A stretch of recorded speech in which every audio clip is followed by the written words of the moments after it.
Alright guys, so welcome back to another episode of Toy Collector Review with me, Sergeant Geek, and today we're going to be taking a look at a Transformer that I've had here for a couple of weeks, but I wasn't able to put out on the show. So today we're going to be looking at the Bumblebee Buzzworthy series.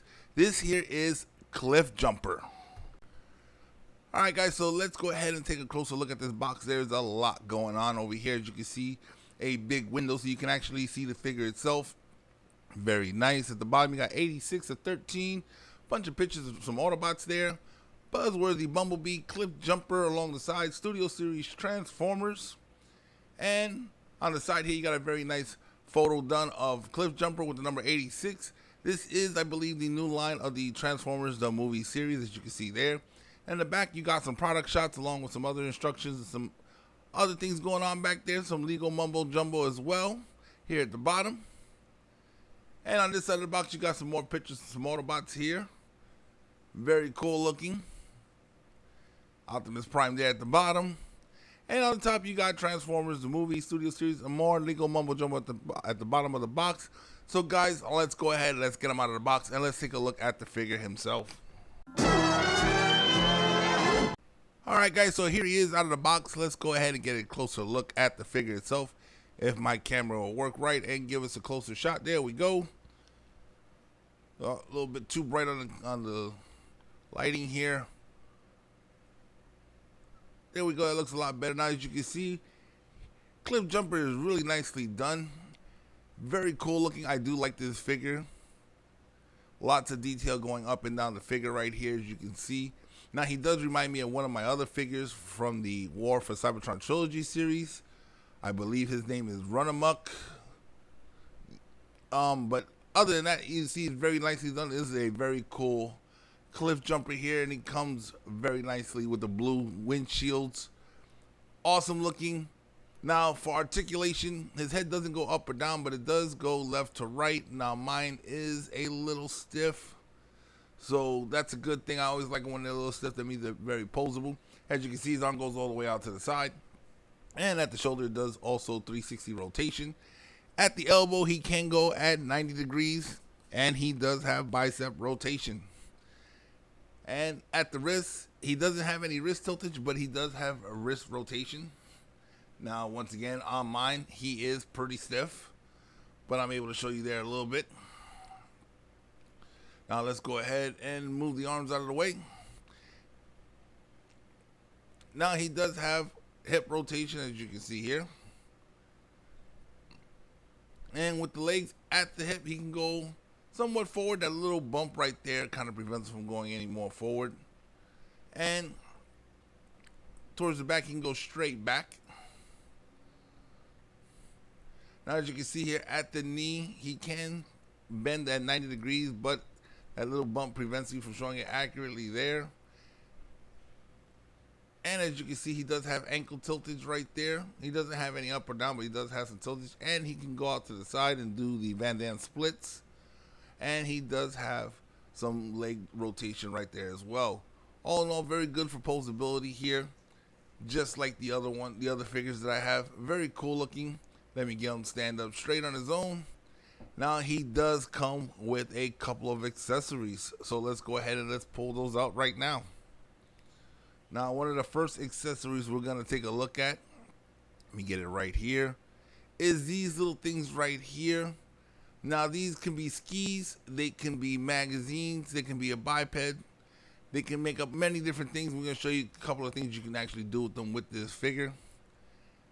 And another part of the accessories that he comes with is he comes with two pistols like this. You can see this one right here.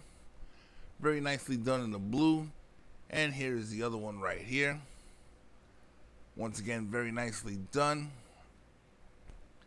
And he also comes with this here that can be part combined with the other accessories, or it could be a rocket pack that goes on the shoulder mount, which we never see Cliffjumper with, but it's something you can do with it if you choose to do it.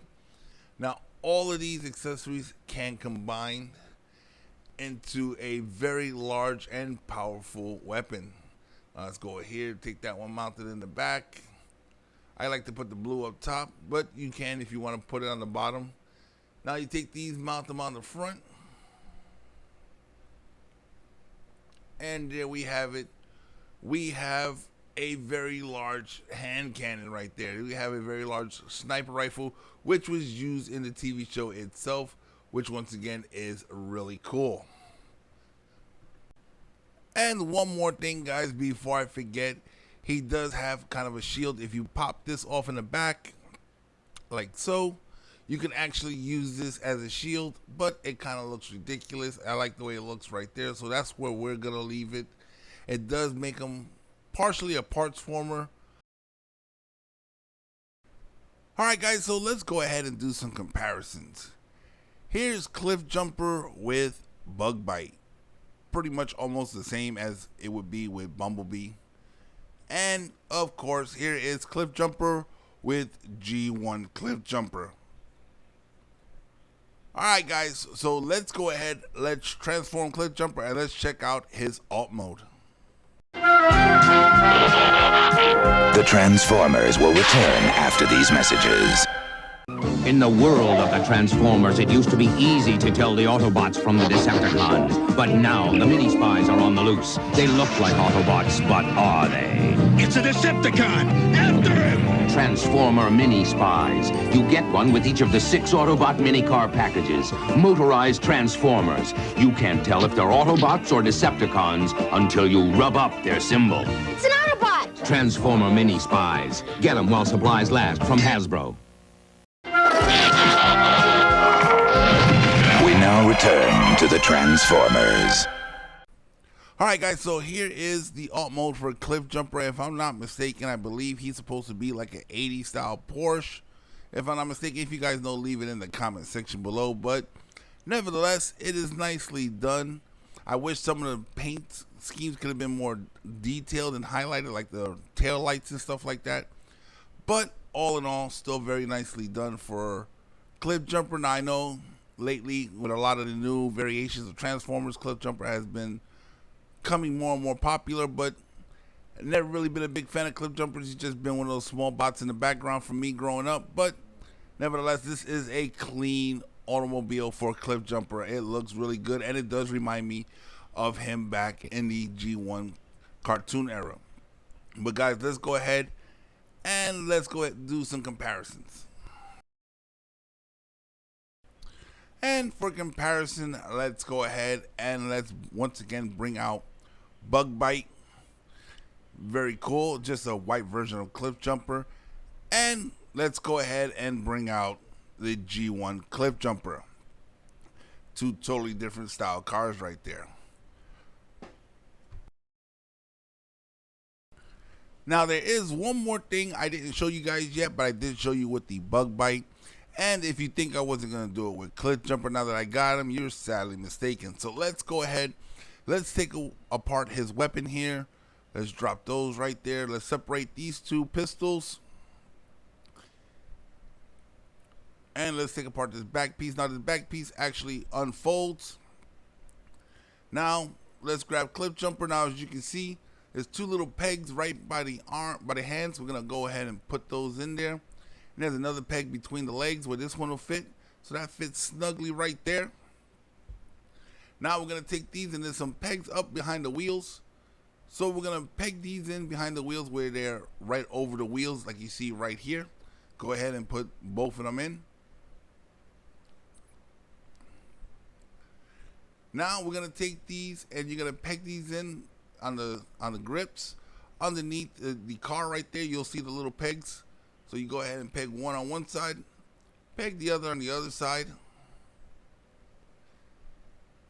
And there you have it, another homage to G1 cartoon. This is from one episode, Dinobot Island, where Cliffjumper actually turns into like a hydrofoil and skis over to the island, which I thought was very cool. And the way they did it here, that they actually put it in, is really cool, guys. So once again, very nicely done, and this is where we're going to end the video for today. Alright guys, so that's going to wrap up another episode of Toy Collector Review. Now when it comes to the Transformers the movie Cliffjumper, Do I recommend him for your collection? Yes, he is really cool. I do like him, and he is the exact spitting image of the War for Cybertron trilogy Bug Bite. They use the exact same mold. They just changed the head and changed the color, and it's really cool. So if you got a Bug Bite in your collection, then you definitely got to get yourself the Cliffjumper figure here. Now, guys, once again, we come to that point of the video. If you haven't done so already, go ahead and hit that subscribe button, become a member of this channel. Hit that bell notification so you guys can be notified every time I put out a new video. And, guys, share this video on all your social media platforms. And if you guys like the content that I'm putting out on this channel, go ahead and hit that like button. It does help with the YouTube algorithm. And for those of you guys who are watching this on Rumble, go ahead and smash that Rumble button. And guys, if there's anything you guys would like to see on this channel, go ahead and hit me in the comment section below, and I will do my best to get that out there for you guys. Once again, I'm Sergeant Geek, and I'm signing off.